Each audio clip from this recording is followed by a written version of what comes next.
didn't invent it, but I inherited a very well done community health assessment when I arrived, in which we had heard from our community that we have a lot of important issues and there are a lot of things that we think we'd like to work with the health department to address. But the first and foremost and absolutely most important is mental health. And while I don't think we've got it completely figured out now, we've had great people working on it. And it's particularly a pleasure for me as we are in what is really sort of the final wind down of Tri-County as we transition from a 3-county district health department to new single county health departments in early 2023, to have this as one of our final opportunities to interact with the community.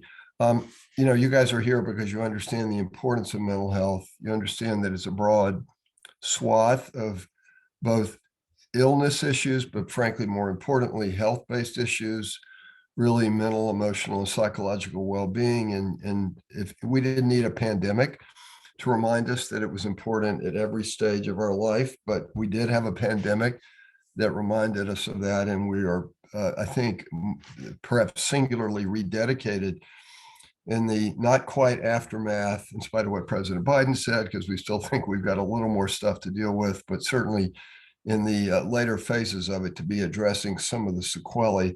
As a reminder, since this is a data gathering, mental health problems are the single largest cause of disabilities in the world. Estimated 20% of folks in the US will experience a mental health issue this year. I'm one of them. I mean, the anxiety of dealing with a health department that was changing created my own mental health challenges, and I'm not happy to acknowledge it, but I think it's important that we acknowledge that many of us have probably experienced that as well. And yet the majority of these issues go untreated. And they go untreated because people don't want to talk about it, because of stigma about talking about it, because access to services and support remains a challenge. I've already referred to the COVID pandemic, and it's really just put the mental health crisis that we're facing on steroids. Nearly a quarter of folks in Colorado said their mental health was poor in 2021. That's by far the most in the 12-year history of the Colorado Health Access Survey. Our friends at the Colorado Health Institute conduct this survey every few years. More than half of folks 19 to 29 say their mental health declined during the pandemic. I frankly, I can't believe it's only half. I think that for most of us, the isolation, the fear, the frustration, et cetera, really accelerated during the pandemic. And I think no group has experienced this more profoundly than our children. We had Children's Hospital tell us about a year ago that we were in a state of emergency for youth mental health, and other children's hospitals and pediatric experts across the country have echoed that. We have known since the beginning as a health department that it's ridiculous to think that the health department is going to do this on their own. It's always been a community effort. Laura, I see you from Douglas County, and I want to acknowledge that one of our 3 counties took a lead in creating a Douglas County mental health initiative, and they did exactly what we did, which is went to other partners in the community to try to figure out how to work together. And we know that the sort of work that Emma and colleagues have been spearheading the last couple of years with many of you is really a testament to what that looks like. And I dearly hope that as we transition the momentum we've been working on within Tri-County to our new county partners, that sort of partnership, collegiality, and let's roll up our sleeves and work together for the common good. Because I think in our very divisive society, frankly, one of the things that almost everybody, whether you like mask mandates or not, for example, agrees on is that mental health is an important issue. I sort of look upon mental health maybe as a place that we can find common ground and work together. Last spring, many of you guys participated in our Community Partners Mental Health and Suicide Prevention Summit. And one of the things we heard pretty loudly in there was that a deeper dive into data would really benefit everybody. And that's really the genesis of the event that Emma's organized today. We're very pleased as we think about the transition work and our hopes that many of the things that Tri-County's been able to accomplish, or at least get started. We'll be able to continue with the new county health departments to be doing today's session in collaboration with our colleagues from the newly forming health departments in Adams and Arapahoe County. I'm working as hard as I can to package things so they can be used by our new health department colleagues, even though I know they're going to take them and make great new things out of them. So I'm very pleased to have Monica Bulig and Penny Grandy today with us. And with that, Emma, I'm going to turn it back over to you and let us pass the torch to Monica and Penny. Great, thank you so much, Dr. Douglas. So I will advance the slides, and Monica, you're up. Okay. Thank you, Emma. My name is Monica Bulig, and I am new to Adams County Health Department as the Director of Health Equity and Strategic Initiatives.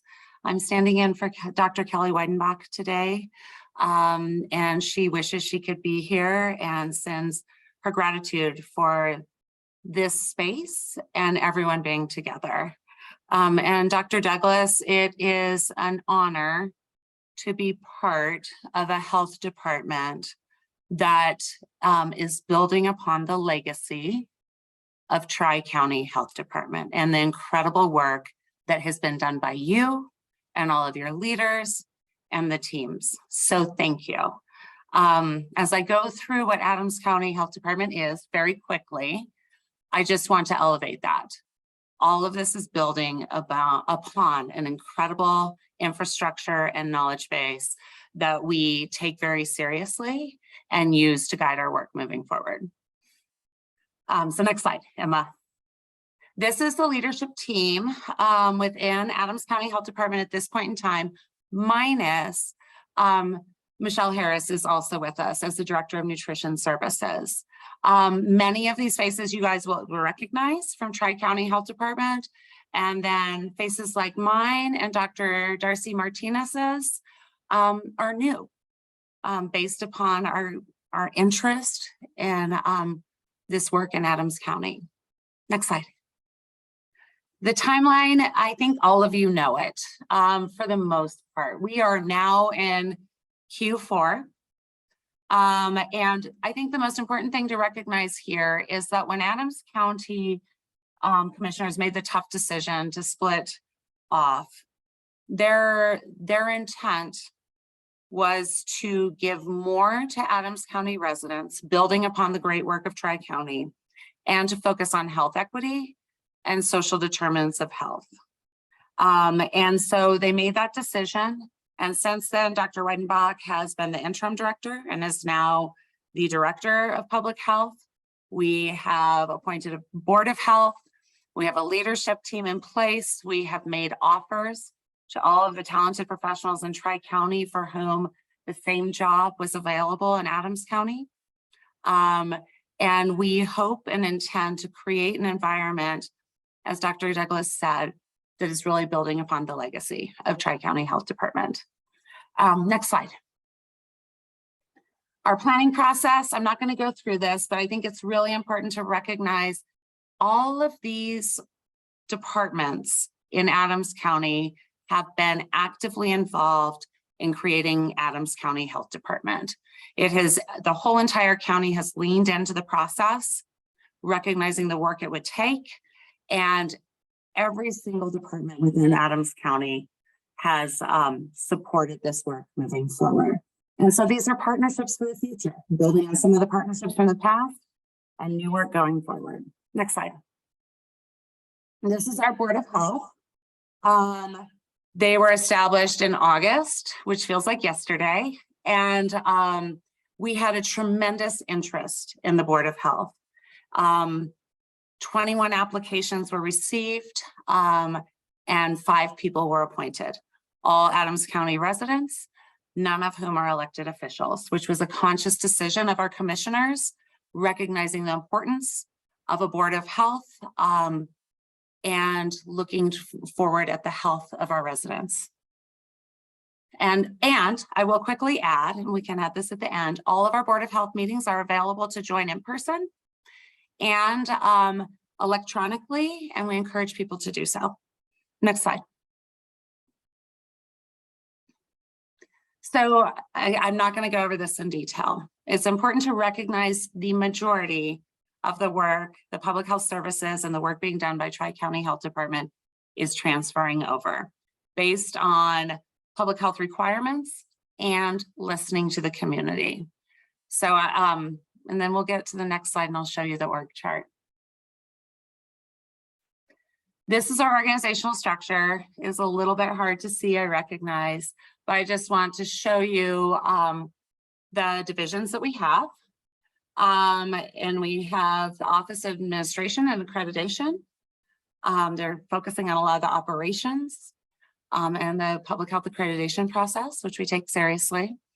I'm going to skip health equity and strategic initiatives and go into it a little bit more because that's where mental health is in a minute. The epidemiology and data science division, we have invested significantly in this through general funding so that we are able to really leverage data and research and evaluation to move all of our work forward. And then we have the Office of Public Health and Emergency Preparedness and Response. And then we have our Public Health Nursing Division, which has nurse home visitation services, immunizations, our nurse support program, sexual health, harm reduction, and our clinical nursing services. We have Nutrition and Family Health Division with WIC, breastfeeding support. We have a diabetes prevention program that is now in there as well. And then our Environmental Health Division. Our environmental health services have actually grown. This is something else that the commissioners acknowledge, that we try to have a better ratio of staff to the need in the community. So we've grown this division a little bit.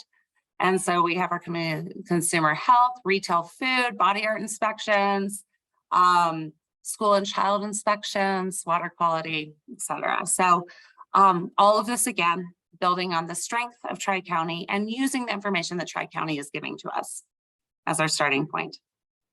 So then I'm going to go into the Division of Health Equity and Strategic Initiatives because this was designed very intentionally, recognizing what the Adams County Commissioners recognized, that there needs to be a focus, a greater focus on health equity, the social determinants of health, and we need to be able to have flexibility. Mental health has been identified as a priority within our communities. And so these positions are generally funded.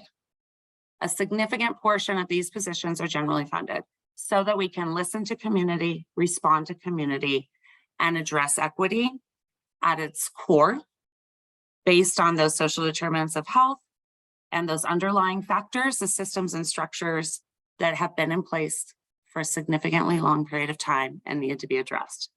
So this is where the mental health work will fall within Adams County Health Department.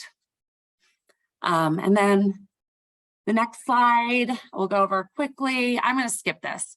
Staffing, we have staff, it's transitioned over. And then one of the things that we really value is the partnerships. And this is a great example of that. We believe strongly in working with all of the institutions, the organizations, and the community within Adams County so that we know what's happening, we can respond to what's happening, and we can acknowledge the assets within the community. And then next slide, these are our values.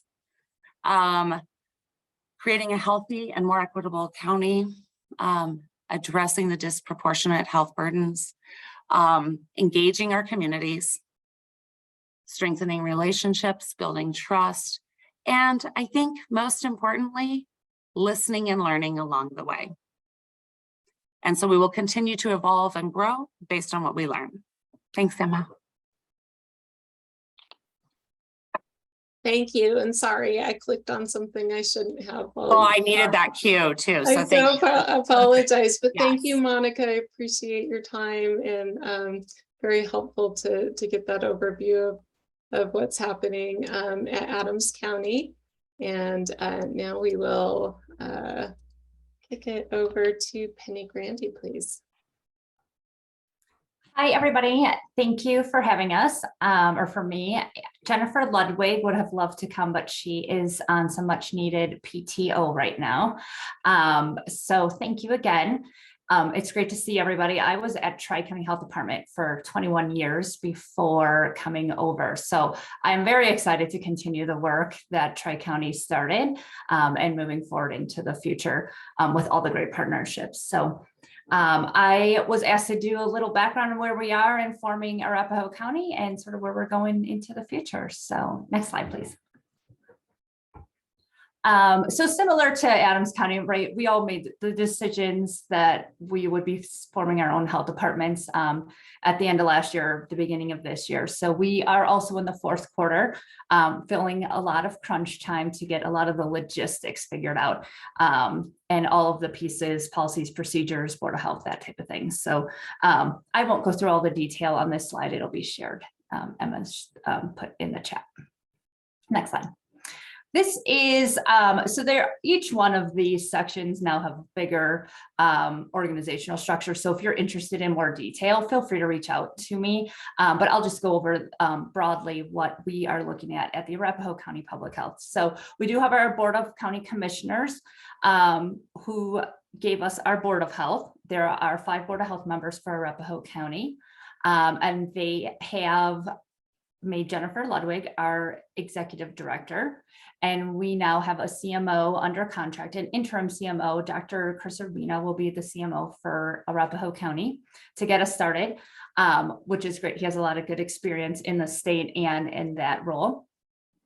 And similar to, I don't think no one could start a health department on their own, but similar to what Monica said, in Adams County, Arapahoe County government has been amazing. So that's the box over on the left of your screen, IT, Human Services. They have been meeting for months and months every single week to support the building of the new health departments. So it feels good to have a lot of support. There's still a lot to do, but it's really great. We only have a few staff that are actually working at Arapahoe County Public Health right now. Our executive assistant is Abby Schmidt. She is on full-time, and myself, and as well as a, she's part-time, but we will probably keep her as a planner and project manager. Brooke Wagon-Seller is how you say her last name. So we're small and mighty getting this health department set up. And then the division, so I am the deputy director, which we will have a community health promotion, nursing division, and nutrition division. The community health promotion does not have a director at this point. You'll see a dotted line to Heather Baumgartner as we develop, find funding, and build that section. So more to come in there. And then Jennifer will have EPR, EH, and communicable disease. Those will all be under Michelle Eskenazi, who is coming from Tri-County. A lot of their work overlaps. So I think we're really looking forward to having some synergies and seeing how that can play together. And then we also have administration and operations. Brianna Paderewski, who also is at Tri-County Health Department, will be leading that department. And then partnerships, planning, and strategy. Heather Baumgartner is the director of that. And again, sort of holding the reins for the community health promotion, which is what she does at Tri-County as we build into the future. Next slide. So again, similar to Adams County, right, there's some rules to running these health departments. We have Board of Health meetings, and these are the exact dates. We meet at 3 p.m. You can join in person at the Arapahoe County Administrative Building, and also they are always online as well. Most of the meetings for the rest of the year are business, approving EH fees, environmental health fees, and that type of work. So lots to do in the next 3 meetings. Next slide. And then also, this is sort of the work happening through the end of the year, assuring facilities are up and going, licensure, programmatic policies being finalized, testing and training of IT systems. There will be a new electronic health record, as well as new EH systems as well. So lots of work happening with that. And then we will open our doors, and we are prepared to start all public health services, like any emergency services will be up by January 1st. But we really open the doors on January 3rd. January 2nd is a holiday. Next slide. And so we're really, one of the cornerstones of public health at Arapahoe County is going to be partnership. So it's great to be able to join this group today to start to learn about the partners and be able to start continuing building that. And that really the regional approach. We all know that all of these public health do not stop at the borders. So we're really looking forward to leveraging those partnerships that have been built over the years and seeing where we can look to the future and how to support the systems that are already in place that need further development. So it'll be great to do a deep dive today, hear about the data that's been collected over the years, and really start to plan what that looks like into the future. And I think that's it. Awesome. Thank you both so much. I think it's really exciting to hear and get updates about what's happening with Adams and Arapahoe departments. As John mentioned earlier, and Laura Cinconi is on the call today, Douglas County, which Tri-County has also served for many years, also has a new health department. They're at a little bit of a different phase. In fact, many of their programs are up and running already. And as Dr. Douglas mentioned, the mental health work has been longstanding. There's a highly functioning and highly engaged coalition there. We'll make sure to include their website in the notes for this presentation so that if you are interested in learning more about the initiative in Douglas County related to mental health, that you can get access to that. But given sort of where we've been focusing some of the partnerships and building towards collective impact on Adams and Arapahoe, that's our focus today.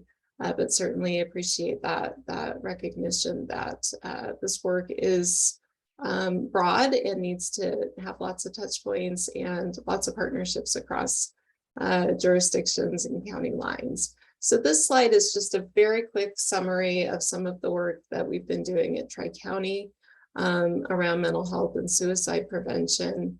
I'm not going to go through this. You can see it. There's recordings elsewhere where we talk about some of this a little bit more. The one thing that I want to share is that throughout the process, we have been very intentional about engaging with you all, our partners in the community, to inform this work. We continue to want to be able to do that. And I believe that that's a value that the new health departments will carry forward, as was mentioned. So this is just a quick snapshot to give us some data that came from you all or your colleagues in thinking about the public health role in mental health. And today we're doing the top blue bar. It's really sharing information through data, highlighting disparities, really looking at cross-system data sharing and communicating that with all of you. And so that's what we're here to do today. And this is more words than we need to say. I think the bottom piece here is that we really take our public health essential services very seriously. And some of that really is about monitoring trends as well as engaging with community about what is going on in our communities and looking for ways to address that are really partner and multi-sector oriented. So this is something I think most of us on the call are acutely aware of, but that because of the complexity of mental health and suicide and behavioral health in general, we really need to be looking at across the social ecological model, which this represents, in looking at multiple ways and multiple levels of intervention and opportunity for partnership. We also recognize, as John mentioned earlier, that mental health, positive mental health challenges is complex, and there are some things that we can prevent. There are others that we can support and mitigate. And what we're really looking at here today are many of both the expressions of mental health, as well as some of the risk and protective factors that can really contribute to how an individual in a community experiences behavioral health and mental health. The risk factors that I list here may come to mind later as we're having some discussion, but just wanted to flash them here as well. We have protective factors that cross individual, social, community, and systemic spaces, as well as risk factors that cross all of those levels as well. And so these are elements that we also want to try to capture data around and examine data together and sort of in combination to help us really understand what's happening. This is the framework that we've been working on over the last couple of years related to mental health. I hope most of us on the call have seen this before. If you haven't, we will have links available for you. What I wanted to highlight very briefly today is the circular part of the graphic. And what that represents are our guiding principles. And these are things that I hope you all can keep in terms of some guidance around how we think about our discussion today. So things like social and institutional equity, how we apply research-based approaches, how this work has to be community-driven, and the importance of multi-sector partnerships. Today is about how the work is done, and data is one of our top pieces or elements that we do in really recognizing the variety of ways that we can use data to inform our work. The core values are really about the people. So we really believe that this work needs to be person and family centered. It needs to be focused on the whole person and the whole community. And also that we really think about the role of trauma as it relates to the topics that we're discussing today. And then lastly, what we're really hoping to highlight is these very broad individual and community outcomes. And what we're really looking at here is what we desire for a mentally healthy, suicide-free community. And we recognize that hope and purpose, belonging and meaning, while felt by individuals, are also values and outcomes that we're striving for as a community. In the frameworks, we have a continuum that really spans from primary prevention, promotion of wellness, to clinical and support services, and recovery and reclamation. All of these areas need to be addressed. Also want to mention that we have a complementary suicide prevention framework, which is very similar to the mental health work, but has some suicide prevention specific strategies and efforts highlighted. So we're going to jump into the data now, but before we do that, I just wanted to pause. And I think this quote here really states a feeling that I have much more eloquently than I might. But we're looking at numbers today, and these numbers represent people. And the topics that we're talking about today are very difficult topics, and they're ones that reach us all. It's our children and our families and our neighbors and our colleagues and our communities. And so just wanted to pause and acknowledge that. I also want to say, take care of yourself today. If you need to take a break, if you want to drink some water or take some intentional deep breaths, the numbers that we're going to look at mean something, and you need to take care of yourself while we consume them. So with that, I'm going to pass the mic to my colleague, Julia Brennan, who is one of our stellar epidemiologists, and she's going to show us a little bit about what we've learned through community health assessments in Adams and Arapahoe counties. Thanks, Emma. I just dropped some links in the chat about For our Arapahoe and Adams County community health assessments, as well as the website, we're going to look at a little bit later. The community health assessment is, oh yeah, next slide, sorry. Thanks, Emma. Next slide. The community health assessment uses, it's part of a larger planning process called CHAPS, the Colorado Health Assessment and Planning Process.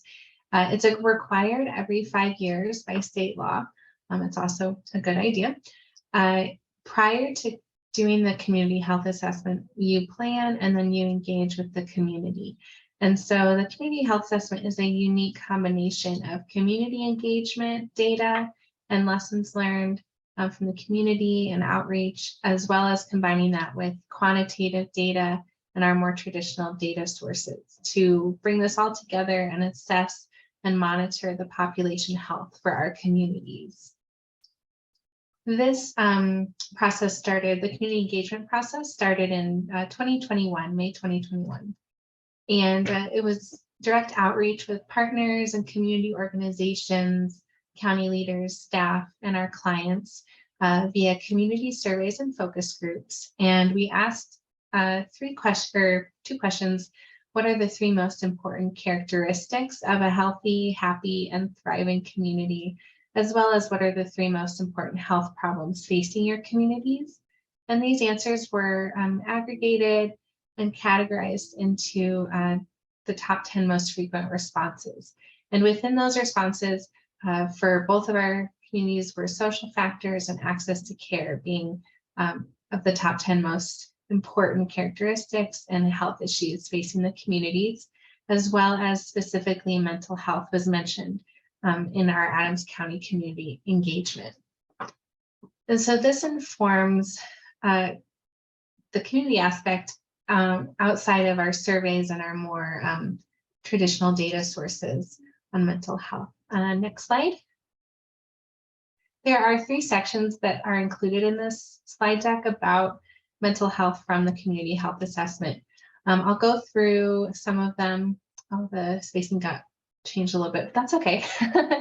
Mental health is in the middle. Mental health, as we're all aware, is impacted by a complex combination of different experiences, biology, and social conditions, as well as exposure to discrimination and racism, poverty, and violence.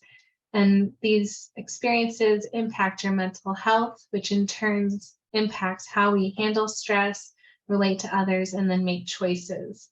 And a way to positively impact your mental health is connectedness to individuals, family, and community. So as everyone's mentioned previously in this meeting, it's a very complex, multifaceted issue.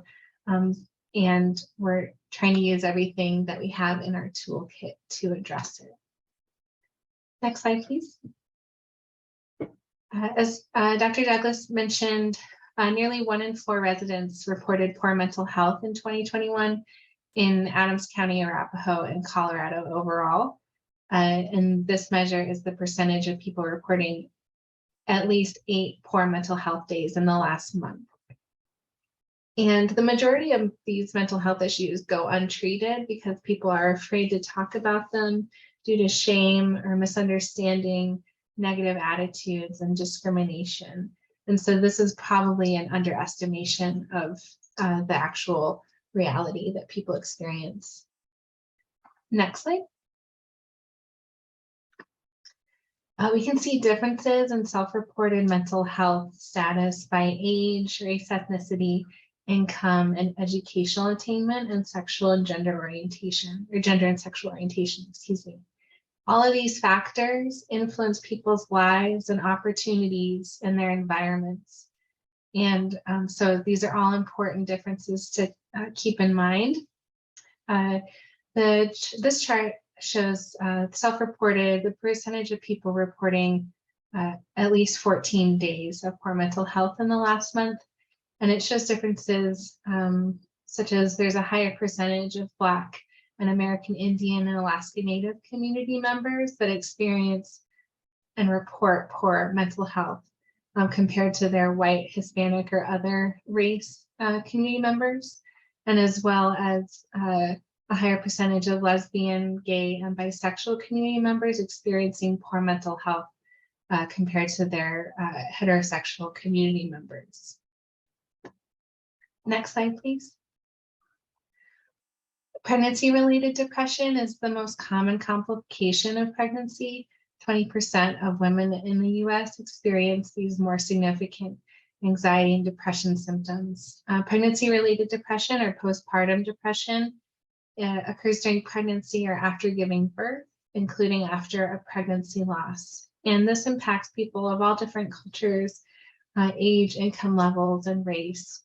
And you can be at an increased risk if you have a history of depression or anxiety prior, if you have complications of pregnancy, birth, or breastfeeding, and then if you experience financial stress or have you do not have supportive social connections. So this is reflected in the data.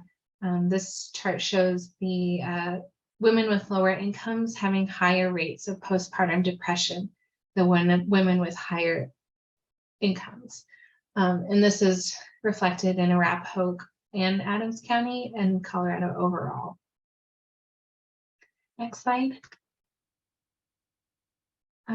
In 2019, Colorado had the 5th highest suicide rate in the country, and there's no single cause for suicide, and many factors can increase the risk or protect against it. For example, people who have experienced violence, this includes child abuse, bullying, or sexual violence, have a higher suicide risk. And certain aspects of communities and society also influence suicide risk. So these rates differ by age group, as seen on this slide, with the 15 to 44 and 45 to 64-year-olds experiencing higher rates of suicide mortality than their younger and older counterparts. And the following slide shows the differences between race and ethnicity and sex. And just wanted to call out here, when you look at some of this data, and especially rates, you'll inevitably run into age-adjusted rates, and this can get confusing. So we wanted to point it out here that when looking at suicide, because the different age groups experience different mortality or suicide mortality rates, you want to take that into consideration when you're looking at the differences between other groups where that age difference could come into play. So just an age-adjusted rate controls for different age distributions within the calculation, but more importantly for this group, it's useful to use age-adjusted rates to more accurately compare rates for groups that have different age compositions. So while by controlling for age in these suicide mortality rates, you can see differences between race and ethnicity categories, as well as female and males. And this is for Arapahoe County, but it is reflected in Adams County and Colorado as well.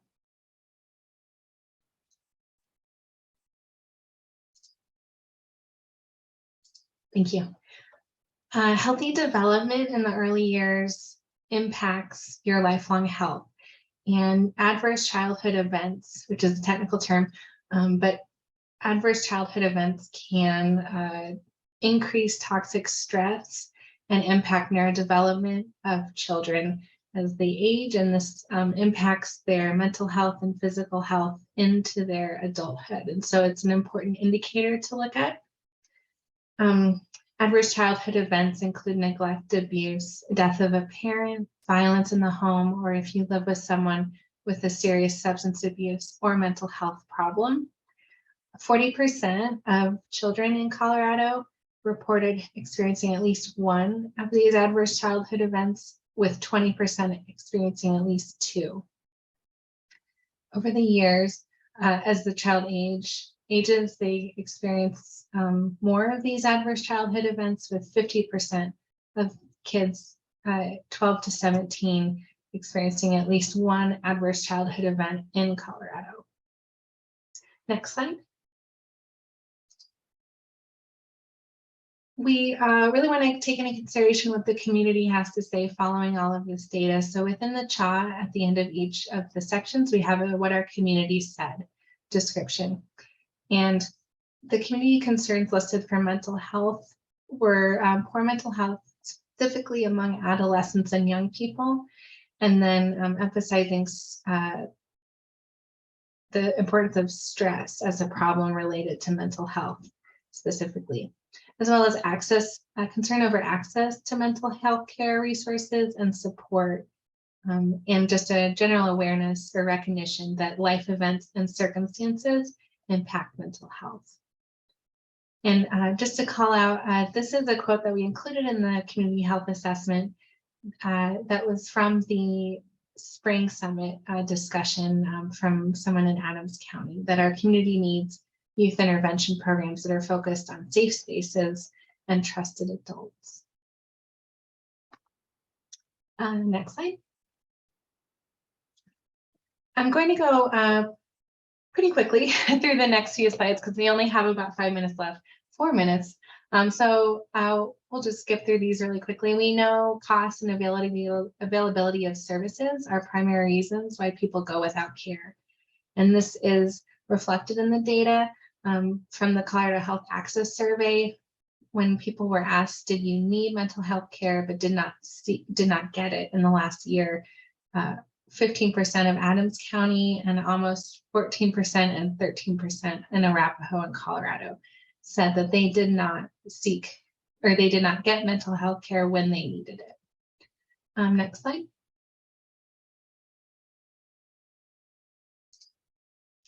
This reflects that data a little bit more. On the far right are the two columns that show within Arapahoe County that people needed mental health care in the past 12 months but did not receive it. But we did see an increase in mental health care utilization. Even though people are reporting poor mental health during the pandemic, people also seem to use it more. And this is seen in the measure of if people talk to a general doctor or a mental health provider about their mental health care in the last 12 months. So that's a positive next to a negative of people not seeking care or not getting care when they need it. The community agreed that access to care is a basic human need. It's influenced by many factors, and the community primarily emphasized cost, with people asking, will I put food on the table for my family, or will I seek the necessary mental health care services? And then mental health is a community problem, and it's one of the most expensive types of care. And this person felt that almost no one has access. The last section really quickly is on social connections, data that directly measures social connection is hard to come by. So we rely on some surveys that ask a little bit less directly about social connection, but you can still learn some information about your communities and how connected they are from them. For example, in this community health assessment, we included information on high school students. Next slide. And if they were, if they felt connected or if they were bullied on at school. And so in 2019, 15% of high school students in Adams and Arapahoe County reported being bullied on school property. And among those, they were teased about race and ethnicity, about 44%. And then physical appearance, almost 70% in both counties. But on the flip side, they were somewhat connected to their communities and that they felt like they could talk to their parents or guardians with at least a small personal problem, with a little bit less being able to talk to their parents or guardians about a serious problem. So again, this highlights the importance of social connectedness. And when we engage with the community and ask them about social connectedness, we, next slide, please. We saw that people really felt disconnected from their traditional social systems or their social and political and economic systems, as well as having difficulties with fear around uncertainty and job loss and changing environments. And someone specifically saying they need to have more confidence or trust in their community. And again, just to highlight that this community engagement happened starting in around the summer of 2021. So people are really feeling still the impacts of those harsher situations during the pandemic, but that we can improve at least this factor on mental health by engaging in positive social connections, especially in person. That was reflected a lot in the community engagement, missing out on those in-person opportunities and engagements. Next slide. Finally, we're not going to go into this because I'm out of time, but for your reference later, there's a lot of information here, and there's a lot of different data resources and sources of data that you can look to. So we've created this section of the slides with links from the Tri-County Health Department, as well as CDPHD on the next slide, that have fact sheets and some summaries to give you a handle on how to use the data and what the data represents. And we have, I think we're about to divide up into some groups for the later discussion. And we've also divided the data resources into those groups. If you're looking for community and population data around young people, we have some information here about those data resources. And on the following slides, we have information about adult sources of data, or sources of data related to adults. And then finally, the third group is syndromic surveillance, mortality data, and then vital records. So all of this is a brief overview of all of the different resources that we have available to specifically look at mental health. And hopefully that shined a little bit more of a light on all the different data points that we have available and how we can start to tackle these problems, or continue to tackle these problems in an evidence-based way. And thank you. That's it. Thank you, Julia. I really appreciate it. It's a lot to go through. Just as a reminder, the full community health assessments are available. The links are in the chat. We'll share them again later. We're going to transition over to Gabriela Reyes, who's going to show us some more data that we have from our mental health data dashboard.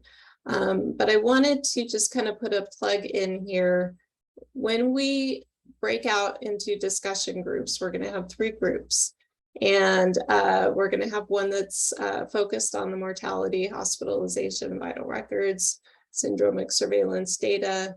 We'll have a group focused on community and population data for adults, and a third group on community and population data for young people. I have a note here to enter your group in the chat. I believe I have a fix where people can choose their own groups later. So we'll go ahead and skip over this, but you can start thinking now about which group you would like to join. And Gabriela, this is just kind of a placeholder for you to come on in. I'm going to go ahead and stop sharing my screen so that you can take the driver's wheel, steering wheel, and show us the website. Sounds good. Thank you, Emma. So let me share this here. Right. So my name is Gabriela Reyes, and I'm an epidemiologist and data science supervisor with Tri-County Health Department. And today I'm going to be showing you guys another resource that we have, which is our mental health data website. Because I'm interacting with it in real time, I'm going to turn off my video just to optimize my internet.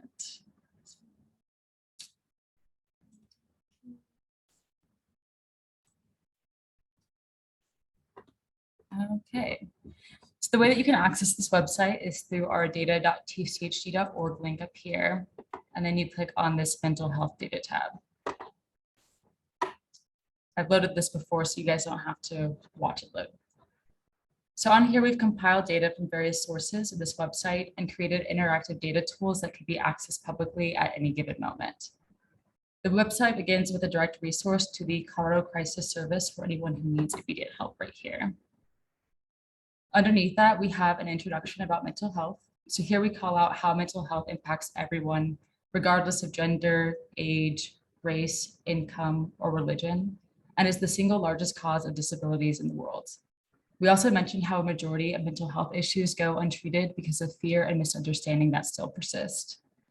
At Tri-County, mental health and suicide prevention are a priority, and we're working to achieve the overarching outcome of a mentally healthy and suicide-free community. To do this, we rely heavily on data to support our work. So first off, we have these resource web maps, and these web maps help us to identify data and resources surrounding issues involving mental health. So I have this first one downloaded already.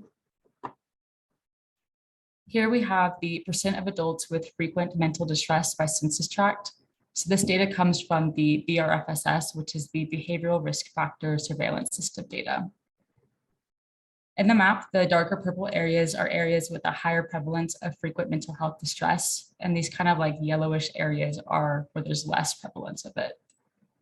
These web maps are interactive, so you can zoom in and look at your communities at a closer level, so at the city level or the neighborhood level. If you click on any of the census tracts, this pop-up will come up and it gives you other indicators that are in the BRFSS. So just looking at this map, we can see that there is a higher prevalence of frequent mental health distress in the Commerce City area, Bennett area, and the Aurora area of Adams County. If we look at Arapahoe, we also see that in Aurora, and Inglewood and Sheridan, and then South Cherry Creek. So I believe that's the Dove Valley area. We have maps with other indicators from BRFSS on here if you would like to look at it. All this data is publicly available, so I'm not going to belabor every single data point, but if you're interested, you could come here and look at it. So next we'll look at suicide mortality trends from 2014 to 2019. And here we have what's called a kernel density map. So it's based off of the number of suicide-related deaths for that given time frame. So this is the density of suicide deaths from 2014 to 2019. Over on the left, we have counts of the actual suicide deaths too. So looking at this map, we see a higher concentration of suicide-related deaths in Westminster, Thornton, Aurora, and Littleton. We also have a web map of all drug overdose deaths, but I'm not going to go over this right now. We have a website that's entirely dedicated to substance abuse if you are interested in seeing these data. And then we have mental health treatment facilities.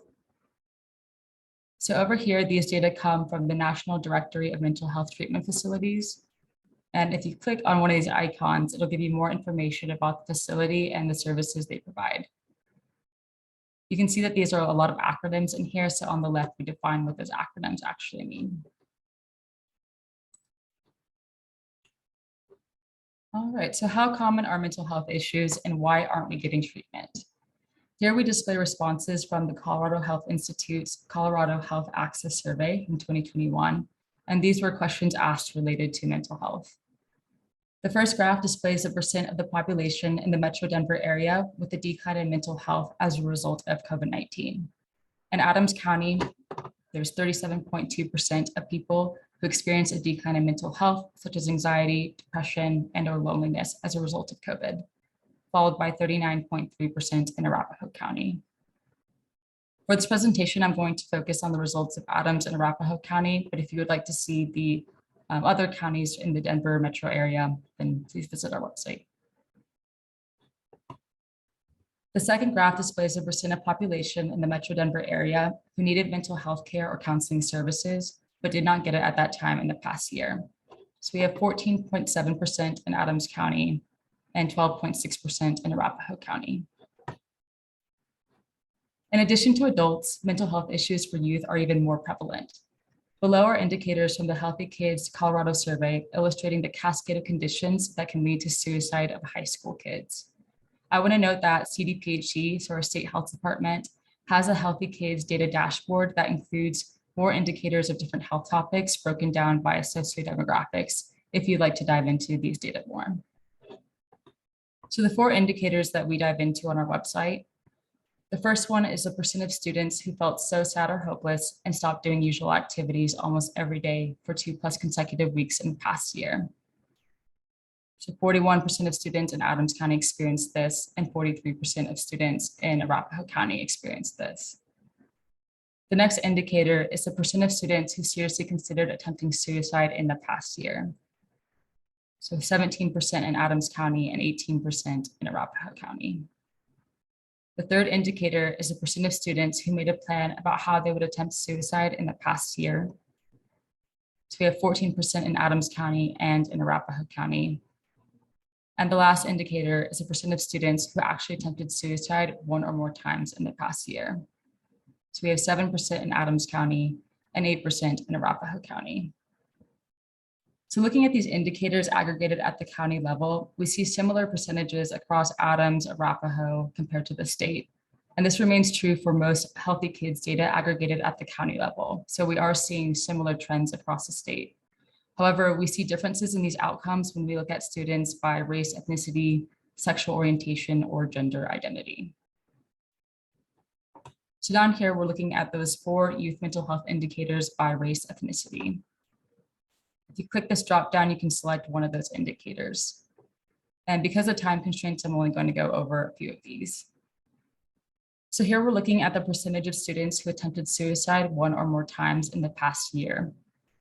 In Adams County, we can see that it's highest for Black students at 14%, followed by East and Southeast Asian students at 12%. In Arapahoe County, it's highest among East, Southeast Asian students at 13%, followed by 12% among multiracial students. Now, just for context, I want to compare it to up here. When we look at the overall indicator for percentage of students who actually attempted suicide one or more times in the past year at the county level, in Adams County, it's 7%, and it's double that for Black students in Adams County. For Arapahoe, it's 8%, and almost double that for East, Southeast Asian students in Arapahoe County. Now, looking at youth mental health indicators by sexual orientation, again, you can select the indicators in this dropdown.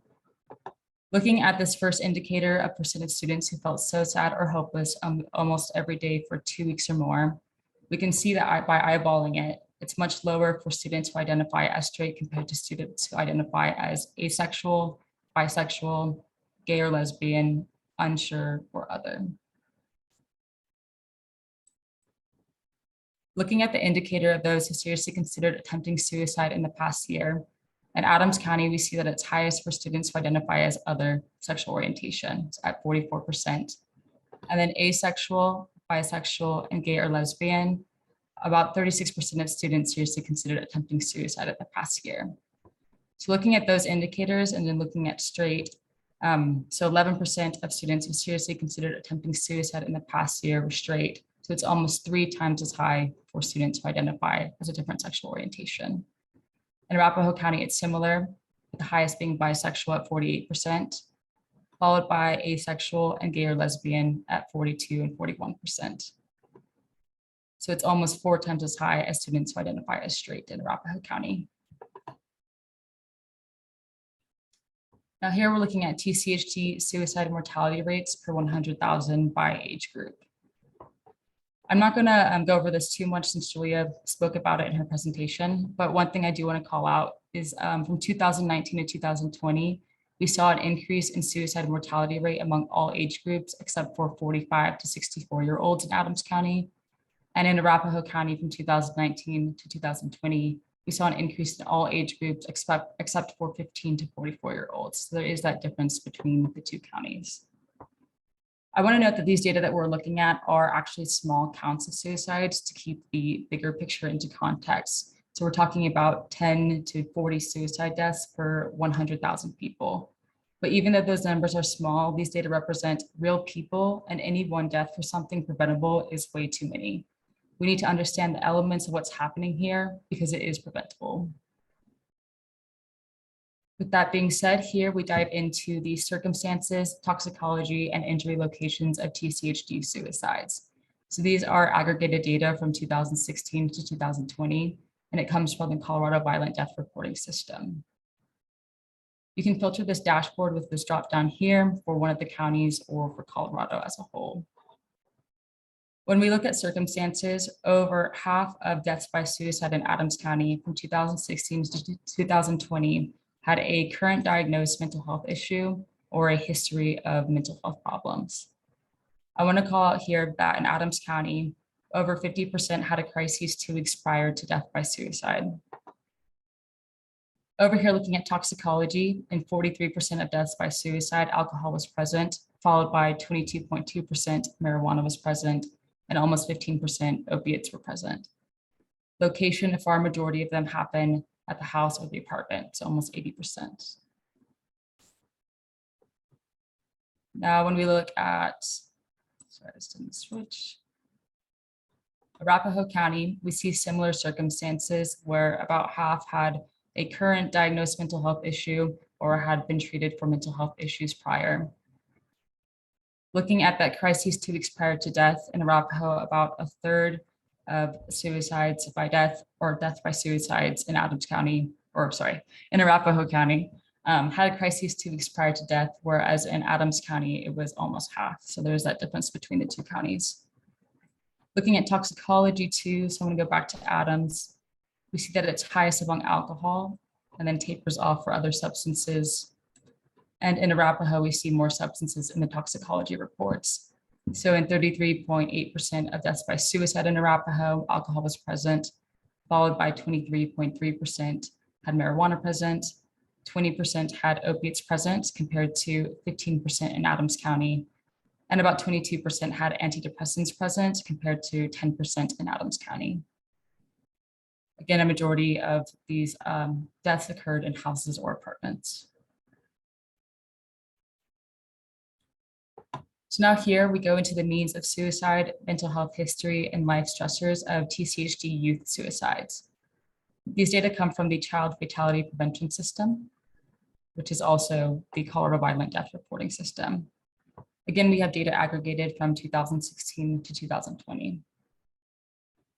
When we look at mental health history, it's similar to adults, where almost 80% of children or youth had communicated suicidal thoughts or intentions prior to death. And almost 60% had received prior mental health services. When we look at life stressors, 32% had a history of family discord, 41% had a recent argument with parents or caregivers, almost 40% had other serious school problems, and about a third had school failure. I think that this is an interesting point to call out here in terms of intervention at the school level.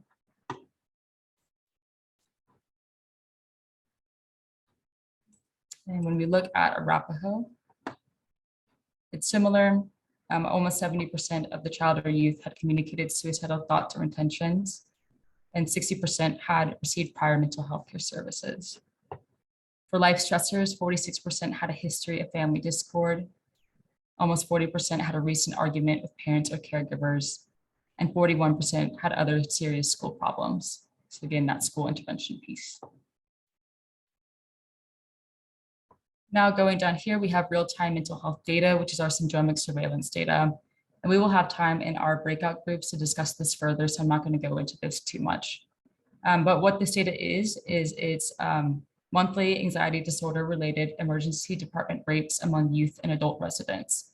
So this rate is based off of per 10,000 emergency department visits and not by population. So that's an important differentiation between the data.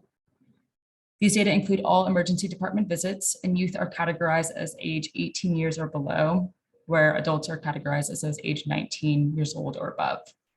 The thicker line are adults and the thinner lines are youth. So here looking at anxiety, we see that there was an increase in the trends for both adults and youth around April of 2020, so the beginning of the pandemic through summer of last year, and has slightly reduced. This is the same for Arapahoe County. Looking at suicide and Adams, this thin kind of purple plum color line is youth suicidal ideations, which is much higher than adult suicidal ideations, so the thick purple line beneath it. We see an increase from April of 2020 to around April of this year, and then it reduces with an increase in February of this year. We also see similar trends where youth suicide attempts are higher than adult suicide attempts. This is the same for Arapahoe County. And lastly here, we have monthly related ED visits among youth and adult residents. So what I want to call out here is that in Adams County, we see almost 3 times the amount of anxiety disorders for adults compared to youth. And we see almost double the amount of emergency department visits for suicidal ideation from youth compared to adults. When we look at suicide attempt, it's slightly higher for adults than youth. But when you look at Arapahoe County, it's almost 2 times higher for youth than adults, with similar trends of anxiety disorders and suicidal ideation. Here we have a link to our substance abuse dashboard. So that has more data about substance abuse if you're interested in that. So what is Tri-County Health Department doing to address the crisis? Emma spoke to this earlier in her presentation, but here we have links to our mental health framework and our suicide prevention frameworks. Some of the ways that we use those frameworks for action are messaging and communication to raise awareness about mental health and to reduce stigma, to partner with agency and community colleagues to provide comprehensive support to individuals, improve system collaboration around mental health screening and referral to treatment, educate and support medical providers in the use of mental health screening, build community connection, enhance existing population level mental health promotion and illness data. Now down here, we have organizations and resources that address mental health issues as well as reduce stigma around mental health. And here at the bottom, we have our community health information. So the data that Julia had presented on, the full reports are available here. So the Adams County Community Health Assessment and the Arapahoe County Community Health Assessment. So in conclusion, we know that mental health challenges are always complex and may be influenced by a lot of things happening in our lives. But using data to understand how these things change and affect us is key to identifying effective ways to address these challenges for our children, families, and communities. And that's it.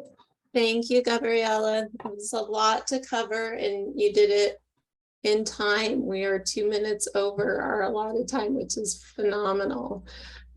So what I'm going to do here really quickly is just give us an overview of what we're going to do next. So this is really meant to be, the bulk of our next hour.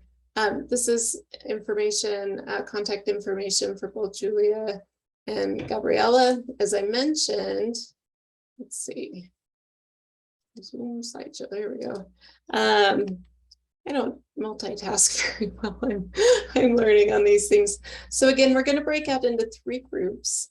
The first group will go over the mortality, hospitalization, vital records, type of data. We'll have community and population data for adults and community and population data for young adults.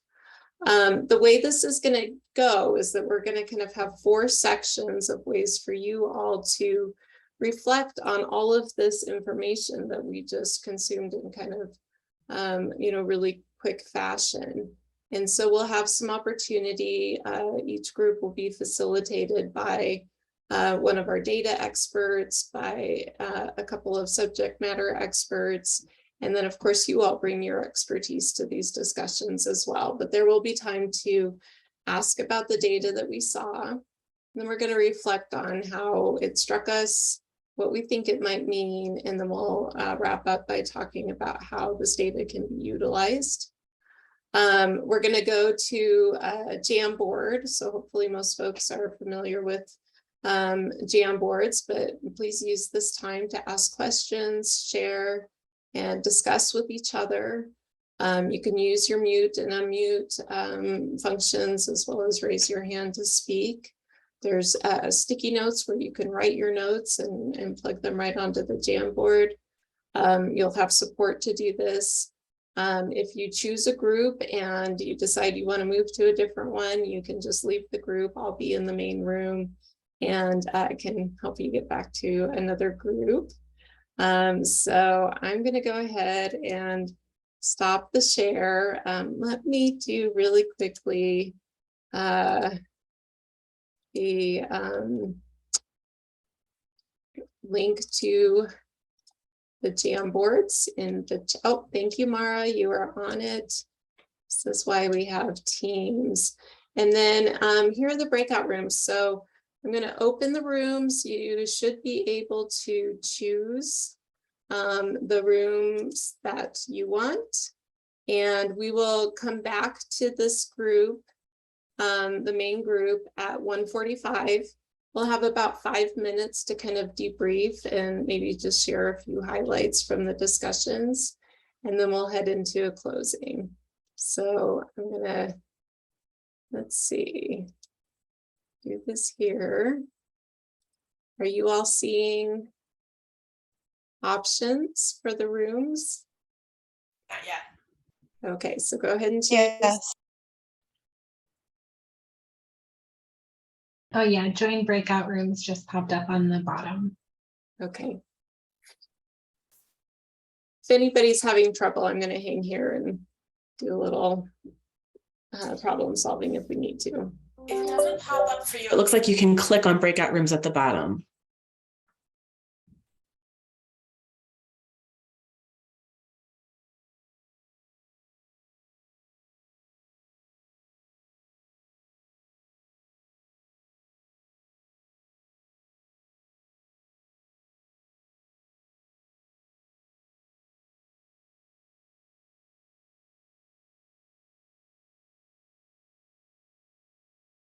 Okay, so the folks that are still here, do you see the place to join the breakout rooms?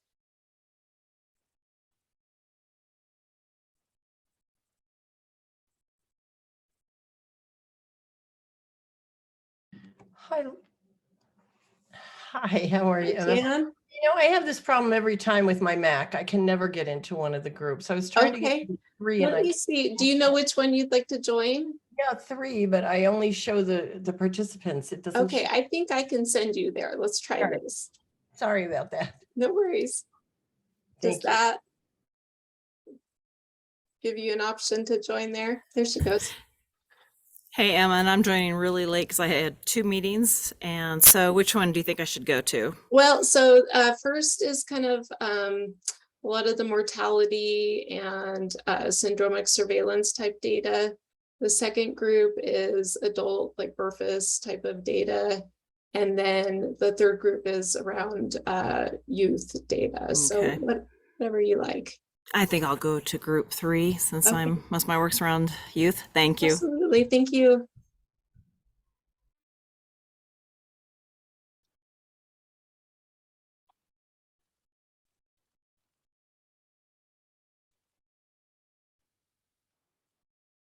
Ahead and get our recording started again. Welcome back, everyone. Thank you so much for all the great participation. We are in our last stretch, and so I'd love to see if group 3 wants to go first and maybe just give us a few highlights for the discussion that you had. And then we'll go to group 2 after that.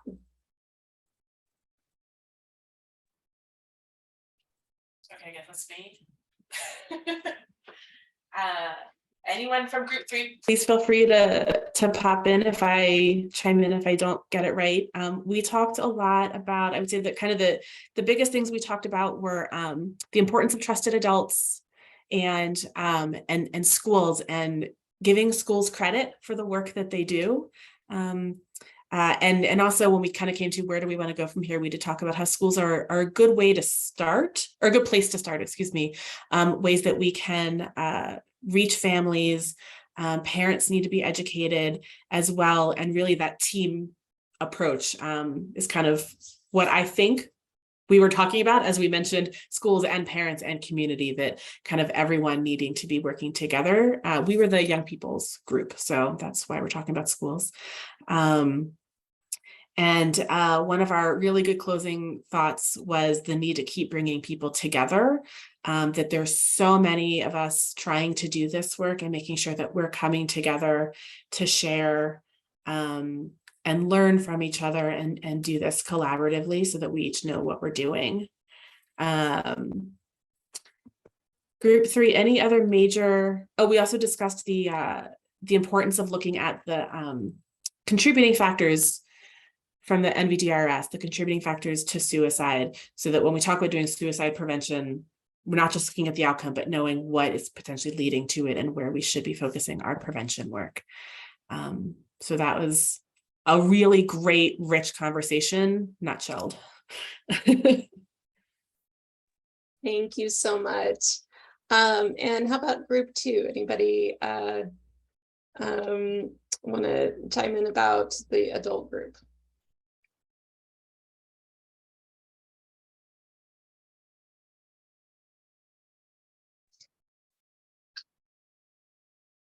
I can share if no one else wants to. We talked a little bit about data, but also the limitations of the data that we have, and how, like, you have the data, we have what, we know it can say, but then how do we move on and make sure it's culturally competent, and how do you go into a community and establish, sorry, I had a comment, establish that connection to most effectively, improve these outcomes, but it has to be very culturally competent. And there's definitely underreporting in certain communities that's complicated by a lot of cultural factors. And there is a need for real-time data to be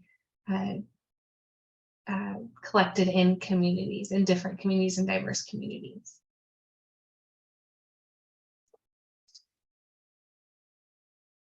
Awesome. Thank you all so much for sharing. And I know that there was a lot of rich conversation. I wish we had more time to debrief.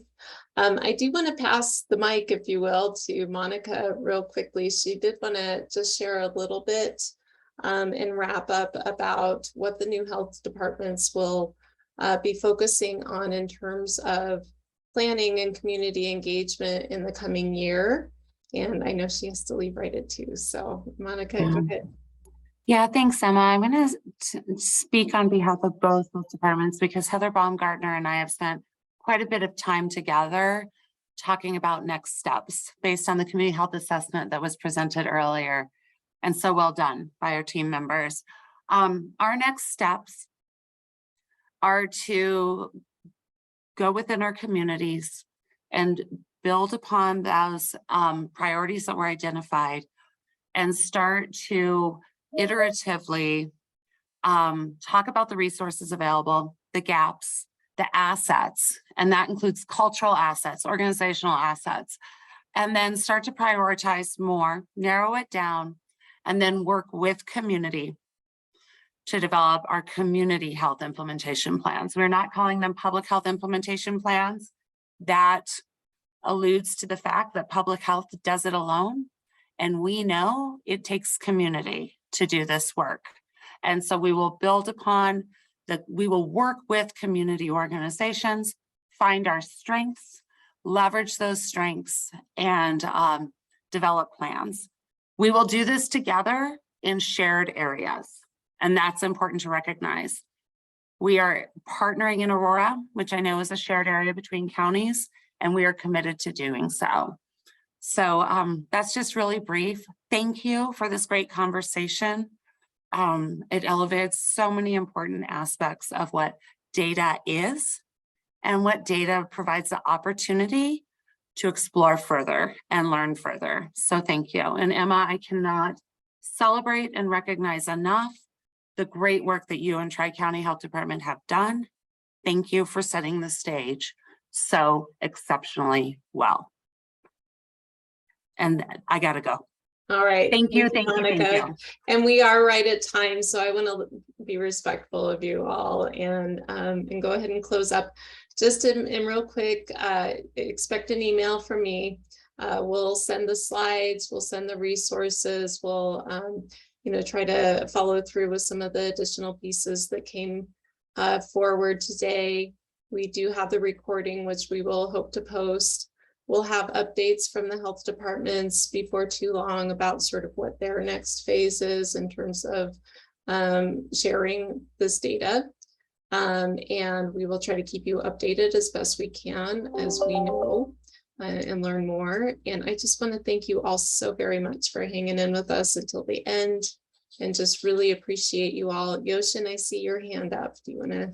Yeah, I just want to add one more thing very quickly. I joined the second group after our first group discussion ended. I heard a lot of discussion about the timely data collection. So I just want to, plug in here and then say, if you're looking at timely data collection for mental health, for injury, for behavioral health, or even firearm injury or violence, syndromic surveillance data provides that information as well. So if we can discuss that further, that when this program, after this program moved to CDPHE, but I just want to provide that resource and then make the clarification that if this is something that you're looking for, definitely, look for syndromic surveillance for Colorado. Thank you, Emma. Awesome. Thank you so much. All right, we're going to say goodbye for real. Thank you all. Thanks to the staff for your help. We'll see you later. Thanks Thank again. you. Bye. Thanks, Emma.